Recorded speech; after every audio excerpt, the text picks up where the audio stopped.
देश की संसद में मोदी सरकार द्वारा संविधान को बुलडोजर से कुचला जा रहा है, संसदीय परंपराओं को रोंदा जा रहा है, प्रजातंत्र और विपक्ष की बोलने की आवाज को दबाया जा रहा है। देश के इतिहास में पहली बार 75 वर्षों में 141 सांसदों को मोदी सरकार ने प्रस्ताव लाकर निष्कासित कर दिया।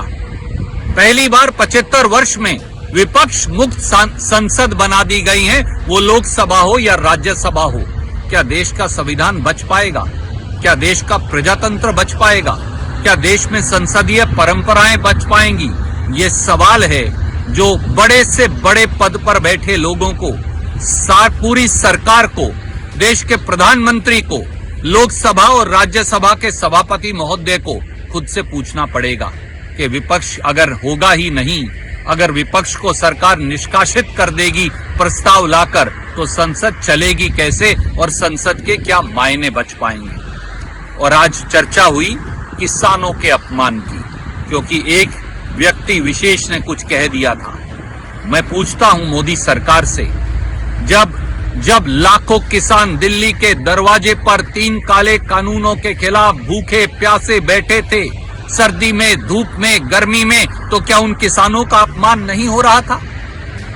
जब 700 किसान दिल्ली के दरवाजे पर 3 काले कानूनों के खिलाफ मर गए थे, शहीद हो गए थे, तो क्या उन किसानों का अपमान नहीं हुआ था?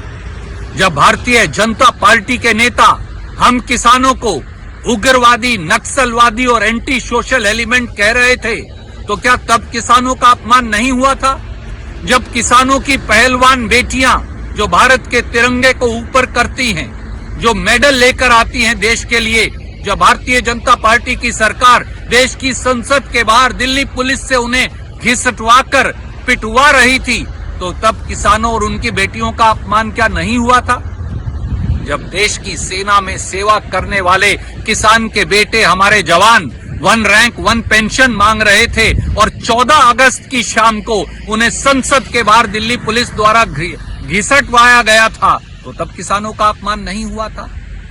पद पर बैठे हुए हर व्यक्ति को यह सोचना पड़ेगा कि गरिमा का मापदंड क्या है। कोई कितने भी बड़े पद पर बैठा हो, वो प्रधानमंत्री हो, वो गृह मंत्री हो, वो राज्यसभा के उपसभापति हों, वो लोकसभा के स्पीकर हों, या वो देश के राष्ट्रपति भी हों, उनकी जात और धर्म नहीं होती, उनका कर्तव्य का बोध होता है। और कर्तव्य का बोध है संविधान की रक्षा करना, कर्तव्य का बोध है संसदीय परिपाटी और गरिमा की रक्षा करना।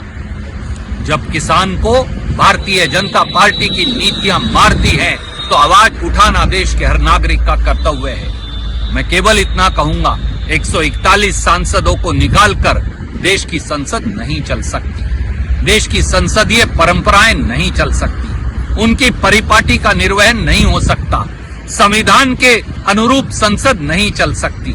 आज संविधान पर हमला बोला गया है मोदी सरकार द्वारा, आज देश की संसद की शुचिता पर हमला बोला गया है मोदी सरकार द्वारा। आज तानाशाही का आलम यह है कि प्रजातंत्र का दिन दहाड़े गला घोटा जा रहा है। इसलिए हमारा कर्तव्य है संघर्ष करना, हर तरीके से संघर्ष करना, संसद से सड़क तक संघर्ष करना।